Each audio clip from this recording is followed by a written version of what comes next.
हमें आदिवासी समाज जन एसटी एससी ओबीसी के साथी लोग इकट्ठे हुए थे, जिसमें हमारी प्रमुख मांगे थी कि रामदेव काकोड़िया और जो भीम आर्मी के साथी हैं उनके साथ मारपीट करने वाले, मॉब लिंचिंग करने वाले लोगों पर एफआईआर दर्ज की जाए, उन पर हत्या का प्रयास का मुकदमा चलाया जाए।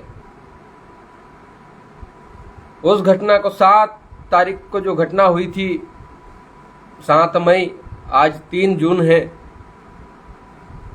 इसके बीच में हम लोग 24 तारीख को आंदोलन कर चुके हैं। 12 तारीख को हम लोग देवास पुलिस अधीक्षक महोदय के पास जाकर भी आवेदन देकर आए थे, लेकिन उसका नतीजा यह निकला कि आज मैं देख पा रहा हूं कि आज देवास प्रशासन ने सिर्फ 4 लोगों पर एफआईआर दर्ज की है, वो भी मामूली धाराओं में एफआईआर दर्ज कर ली है।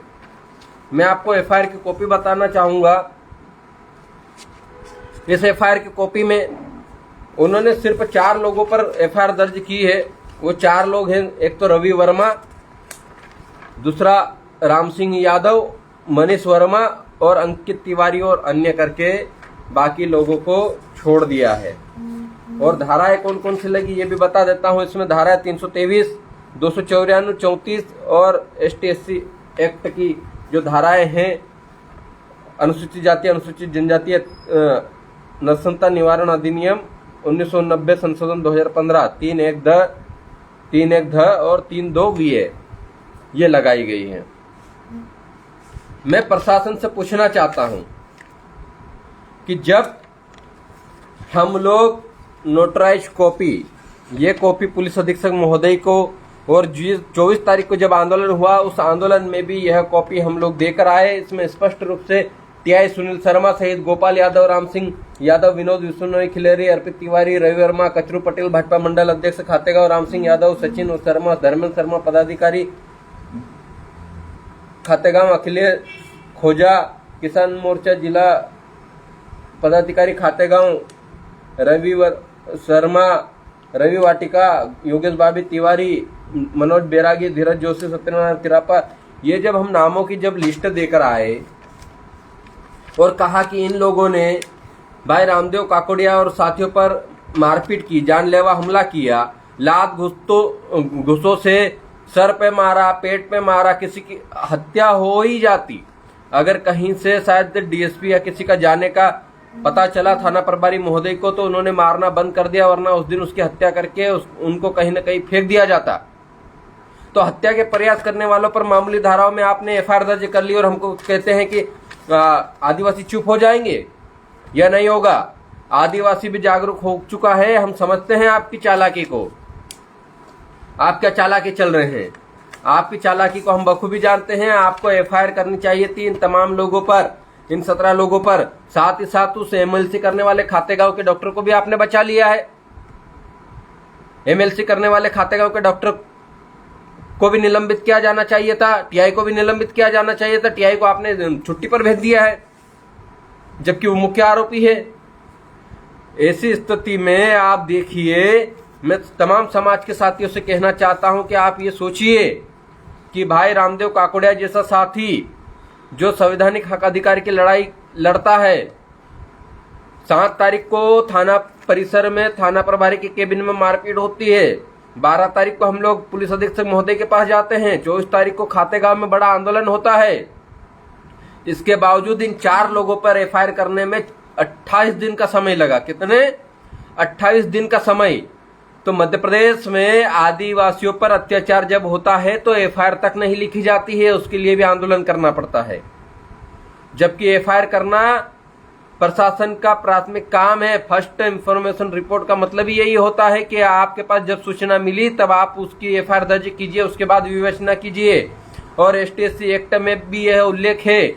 माननीय सुप्रीम कोर्ट ने कहा है, 2 अप्रैल को हमने जब आंदोलन किया था उसके बाद सुप्रीम कोर्ट ने कहा एसटीएससी एक्ट में पहले एफआईआर दर्ज होगी, गिरफ्तारी होगी, विवेचना बाद में होगी। लेकिन संविधान को ताक में रखकर देवास प्रशासन 28 दिन तक एफआईआर दर्ज नहीं करता, दबाव बनाने पर एफआईआर दर्ज करता है, वो भी 4 लोगों पर, और वो भी सामान्य धाराओं में एफआईआर दर्ज कर लेता है। ये न्याय संगत नहीं है। हम इस एफआईआर से खुश नहीं हैं। आप तमाम 17 लोग, जिन लोगों के नाम भाई रामदेव काकोड़िया बता रहे हैं, जिन लोगों ने उनके साथ मारपीट की है, उन तमाम लोगों पर हत्या करने का प्रयास, मॉब लिंचिंग की धाराएं लगाइए। इससे क्या होगा? 1 घंटे में जमानत लेके अभी छूट जाएंगे। आपने आदिवासियों को कमजोर समझ लिया है क्या? क्या समझे थे कि आदिवासियों बस एफआईआर कर दो, एफआईआर की कॉपी दिखा देंगे, आदिवासी लोग संतुष्ट हो जाएंगे? ऐसा नहीं चलेगा। हम लोग सब जानते हैं, हम लोगों को पता है कि क्या क्या होना चाहिए। हम भी पढ़े लिखे लोग हैं और हम प्रशासन से बार बार कह रहे हैं कि आदिवासियों को जबरन आप अंदर कर देते हैं। आप बताइए, इन 4 लोगों पर एफआईआर दर्ज करी, अब तक गिरफ्तार किया या नहीं किया, उसकी फोटो हमें भेजिए। जो पीड़ित व्यक्ति जिसके साथ मारपीट हुई उनको आपने 4 दिन तक जेल में रखा। 4 दिन तक जेल के अंदर रह के आए वो लोग, और आप लोग सिर्फ इन लोगों पर एफआईआर करके मामूली धाराओं में ताकि जमानत पे छूट जाए। आप किसके सहारे पे काम कर रहे हैं? आप सरकार के सहारे पे काम कर रहे हैं या किसी मंत्री के सहारे पे काम कर रहे हैं? ये बता दीजिए। प्रशासन का रवैया निष्पक्ष होना चाहिए। प्रशासन को जब अगर सूचना मिली, पुलिस प्रशासन ये ध्यान दे कि जब सूचना मिली और जब चोट पाई गई तो उस पर कार्रवाई होनी चाहिए थी। जेल के अंदर, इस आपने रिपोर्ट में ही लिखा है, आपकी ये एफआईआर रिपोर्ट में ही उल्लेख है कि जेल के अंदर जाने पर भी चोटों के निशान पाए गए। कन्नौज में जब उनकी एमएलसी कराई गई तो उसमें चोटों के निशान पाए गए, यानी कि खातेगांव की एमएलसी झूठी थी, खातेगांव का डॉक्टर झूठा था। वो आरोपियों के साथ मिलकर उस एमएलसी में चोटों का उल्लेख नहीं किया। इसलिए डॉक्टर को भी, ऐसे डॉक्टर जो इस तरह की झूठी एमएलसी बनाते हैं और आरोपियों को बचाने का प्रयास करते हैं, उनको निलंबन करना चाहिए, उनका निलंबन किया जाए। आप 323, 294 और मामूली धाराओं में एफआईआर करके सोचते हैं कि आदिवासी लोग संतुष्ट हो जाएंगे। क्या करना है इनका? आंदोलन कर लिए, अब चुप बैठ जाएंगे। मैं देवास प्रशासन से कहना चाहता हूं, चुप बैठने वाले नहीं हैं। जब तक एफआईआर करोगे नहीं तब तक छोड़ेंगे नहीं, ये याद रखिएगा। हम गलत नहीं हैं। हम संवैधानिक दायरे में रहकर संवैधानिक तरीके से, संविधान के तहत आपसे कह रहे हैं, आप एफआईआर दर्ज कीजिए, हत्या का मुकदमा दर्ज कीजिए, हत्या का प्रयास का मुकदमा दर्ज कीजिए, और साथ ही हाफ मर्डर का केस लगेगा, और साथ ही साथ उनको गिरफ्तार कीजिए। तब हम मानेंगे कि देवास पुलिस प्रशासन निष्पक्ष तरीके से जनता की सेवा में लगा है। क्योंकि आपके थाने के बाहर, आपके कार्यालय के बाहर लिखा होता है देशभक्ति जनसेवा। तो देशभक्ति और जनसेवा ही करनी है आपको मंत्रियों के इशारे पर, सरकार के इशारे पर काम नहीं करना है, ये याद रखिए। और दूसरी बात, अभी सोमवार को हम लोग उज्जैन कमिश्नर कार्यालय में आवेदन दे के आए। उस आवेदन को अभी तक रजिस्टर्ड ही नहीं किया गया। आज शुक्रवार हो गया है, आज दिनांक तक वह आवेदन रजिस्टर्ड हो जाना चाहिए था कमिश्नर कार्यालय में। जब हम आवेदन दे के आए कि इन लोगों द्वारा नोटराइज शपथ पत्र की कॉपी और साथ ही साथ एडवोकेट को ले जाकर आवेदन दे के आए उज्जैन कमिश्नर को, तो उज्जैन कमिश्नर महोदय ने भी अभी तक उनके कार्यालय में हमारे जो आवेदन है वो रजिस्टर्ड नहीं किया गया। क्या कारण है? जब आपके नेताओं की बात आती है, जब आपके सरकार की बात आती है, तब तो फटाफट एफआईआर दर्ज कर लेते हैं, रातों रात किसी के घर गिरा दिए जाते हैं। और आदिवासियों के साथ इतना अत्याचार हो रहा है, इतना मारपीट हो रही है, फिर भी आप लोग एफआईआर दर्ज नहीं करते हैं, ना उस आवेदन को रजिस्टर्ड करते हैं। आज इस एफआईआर का क्या मतलब हुआ? कोई सेंस नहीं रह गया। हम लोग आवेदन करने गए, हम लोग इतने सारे लोग इकट्ठे होके गए, क्या हमको वापस देवास आने पर मजबूर मत करिए। देवास प्रशासन से निवेदन है, इस बार अगर देवास आए तो इस बार हमारी जनसंख्या उससे 4 गुना ज्यादा होगी। इसलिए आपसे निवेदन कर रहे हैं, आपसे पुनः निवेदन कर रहे हैं, हाथ जोड़ के निवेदन कर रहे हैं कि आप इन जो आरोपियों के नाम आपकी एफआईआर में नामबद्ध होने चाहिए थे, नामजद होने चाहिए थे, उनके नामजद एफआईआर, हाफ मर्डर का केस लगाइए। अगर हत्या हो जाती तो उसका जिम्मेदार कौन होता? प्रशासन होता क्या? प्रशासन इसकी जिम्मेदारी लेगा क्या? अगर प्रशासन इसकी जिम्मेदारी लेने को तैयार है तो उनके नाम हटा दीजिए, प्रशासन का नाम डाल दीजिए कि आप इसके लिए जिम्मेदार हैं। किस तरह का रवैया अपना रहे हैं आप? देशभक्ति का मतलब यह नहीं होता है कि वह किसी संघ की गुलामी करे, किसी सरकार की गुलामी करे, किसी पार्टी की गुलामी करे। आपको संविधान के तहत आपको जिस पद पे बिठाया गया है, आपका काम है निष्पक्ष जांच कर आरोपियों को सजा दिलाना और निर्दोषों को न्याय दिलाना। लेकिन यहां तो निर्दोषों को जेल में डाल दिया जाता है और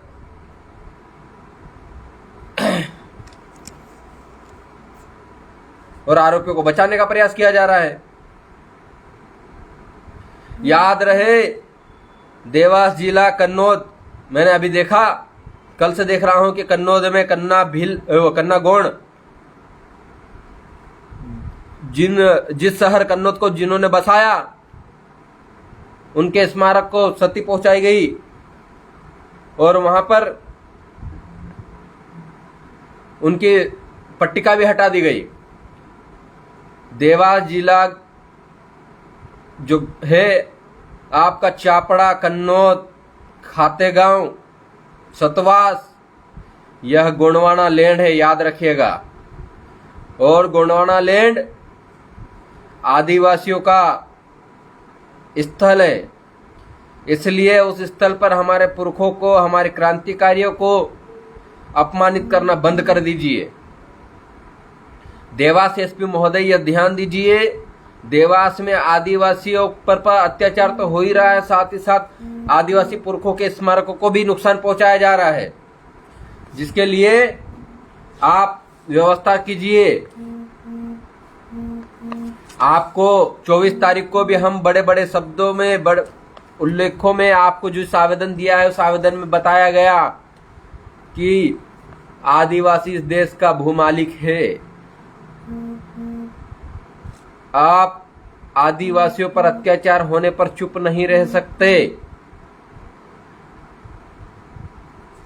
इसीलिए आदिवासियों पर अत्याचार करने वालों पर तत्काल अभी, और आपके पास समय है अभी, आप एफआईआर दर्ज कीजिए।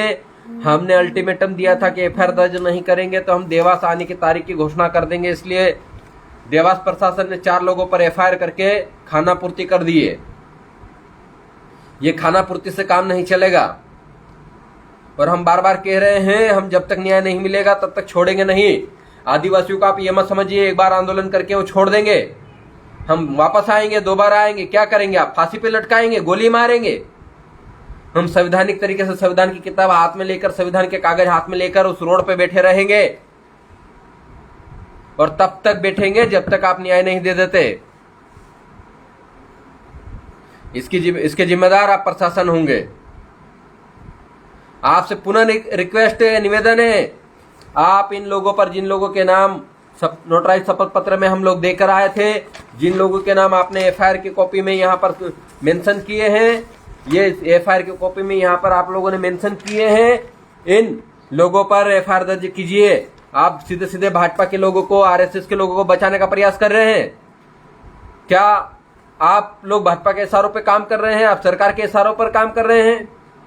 यह बता दीजिए। अगर ऐसा ही काम करना है तो आपको उस पद पर रहने की कोई जरूरत नहीं है, आप उस पद को छोड़ दीजिए और उस पार्टी के कार्यकर्ता के रूप में काम कीजिए। लेकिन इस तरह की नाइंसाफी नहीं चलेगी। भारत देश में कई जगहों पर आदिवासियों पर अत्याचार हो रहे हैं। हसदेव में आज भी आदिवासियों को उजाड़ा जा रहा है, फोर्स लगा लगा कर जंगलों को कटाई की जा रही है। छत्तीसगढ़ प्रशासन भी ये ध्यान रखें। छत्तीसगढ़ में कांग्रेस की सरकार, मध्य प्रदेश में बीजेपी की सरकार, दोनों ये सुन लें, यह देश आदिवासियों का है। आदिवासियों को उजाड़ने की कोशिश करने वालों को हम लोग छोड़ेंगे नहीं। हम लोग संवैधानिक तरीके से लड़ रहे हैं तो लड़ने दीजिए, वरना पुराने रूप में आने में भी देर नहीं लगेगी। इसलिए बार बार कह रहे हैं, कलम की ताकत से लड़ना चाहते हैं, कलम से लड़ने दीजिए, अत्याचार बंद कर दीजिए। वरना बिरसा मुंडा और टंट्या भील का उलगुलान करते भी हमें आता है, क्योंकि हम उनके ही वंशज हैं। हम जानते हैं टंट्या भील ने किस तरीके से युद्ध किया था, अंग्रेजों को भी पछाड़ दिया था। आप कहीं नहीं लगते हैं। बिरसा मुंडा का आंदोलन हमको करने पर मजबूर मत कीजिए। सिस्टमेटिक तरीके से आप लोग अपने कार्य को कीजिए, वरना हम लोग फिर आएंगे। और अगर कुछ होता है, व्यवस्था बिगड़ती है, तो जिम्मेदारी प्रशासन की होगी, क्योंकि हम लोग उस दिन भी यह कॉपियां लेकर बैठेंगे, हम संविधान की कॉपियां लेकर बैठेंगे और संविधान की बात करेंगे। हम लोग कुछ नहीं करेंगे। हम लोग संविधान की बात करते हुए आपसे पूछना चाहते हैं कि आपने एफआईआर क्यों दर्ज नहीं की, और इस एफआईआर को करने में 28 दिन क्यों लगे। आप कम से 4 लोगों पे एफआईआर की, यानी कि हम लोग शुरुआत से सही थे ना। हम लोग शुरुआत से सही थे, फिर भी 28 दिन लग गए। हमने कहा थाना प्रभारी ने मारा, आपने एफआईआर दर्ज नहीं किया, आपने उनको निलंबन नहीं किया, छुट्टी पे भेज दिया। हमने कहा खातेगांव के डॉक्टर ने एमएलसी झूठी बनाई है, उस वक्त भी हम सही थे, क्योंकि कन्नौज में चोटें मेंशन हुई है, जेल में चोटें मेंशन हुई है। वो चोटें कहां से आई? आप रामदेव काकोड़िया भाई के साथ जिन लोगों ने मारपीट की है, तुरंत और नाम ऐड कीजिए। ये 4 नामों से काम नहीं चलेगा। साथ ही साथ हाफ मर्डर का जो धाराएं हैं, वो धाराएं भी यहाँ पर मेंशन होनी चाहिए। जमानत पे नहीं छूटना चाहिए, ये याद रखिएगा। और आप प्रशासन कह रहे हैं कि हम पीड़ित के साथ में हैं, तो आपको रामदेव काकोड़िया के लिए, सरकार को रामदेव काकोड़िया के लिए एडवोकेट, बड़े बड़े एडवोकेट की नियुक्ति करनी चाहिए उनका केस लड़ने के लिए। क्योंकि हमने देखा जब टीईटी का पेपर घोटाला हुआ और पेपर घोटाले को उजागर करने वाले डॉक्टर आनंद राय पर जब मुकदमा दर्ज किया, तो उनको फंसाने के लिए, उनको आरोपी बनाने के लिए उनके अगेंस्ट में सॉलिसिटर जनरल और 2 बड़े बड़े वकीलों को सुप्रीम कोर्ट में खड़ा किया गया। सरकार की तरफ से 1 करोड़ रुपया खर्च किया गया। आप रामदेव काकोड़िया को बचाने के लिए कौन से वकील को खड़ा कर रहे हैं, ये सरकार हमें बता दीजिए। आप रामदेव काकोड़िया को के साथ न्याय करने के लिए कौन से एडवोकेट की नियुक्ति कर रहे हैं, कौन से सुप्रीम कोर्ट के वकीलों को बुला रहे हैं, कौन से मध्य प्रदेश के वकीलों को बुला रहे हैं, ये बता दीजिए। आदिवासियों पर अत्याचार करना बंद कर दीजिए। शासन प्रशासन यह ध्यान रखें, वरना उल गुलान की क्रांति होने में देर नहीं लगेगी, ये भी याद रखिएगा। बस इतना ही कहूंगा। आप जल्द से जल्द इन तमाम आरोपियों पर एफआईआर दर्ज कीजिए और एफआईआर की कॉपी हमें मुहैया कराइए। साथ ही साथ उनको गिरफ्तार करके फोटो भी हमें दीजिए, तब हम मानेंगे कि आपने गिरफ्तार किया है। अन्याय बर्दाश्त नहीं किया जाएगा, अत्याचार बर्दाश्त नहीं किया जाएगा। इस देश में रहना है, संवैधानिक तरीके से रहिए, संवैधानिक तरीके से काम कीजिए। बस इतना ही कहूंगा। शासन प्रशासन एक पुनः ध्यान देवे। देवास में हुई एफआईआर, इन 4 लोगों पे एफआईआर से काम नहीं चलेगा। आप बाकी के लोगों पर एफआईआर कीजिए, हाफ मर्डर का केस दर्ज कीजिए, तभी हम मानेंगे कि आपने, प्रशासन ने सही और निष्पक्ष काम किया है।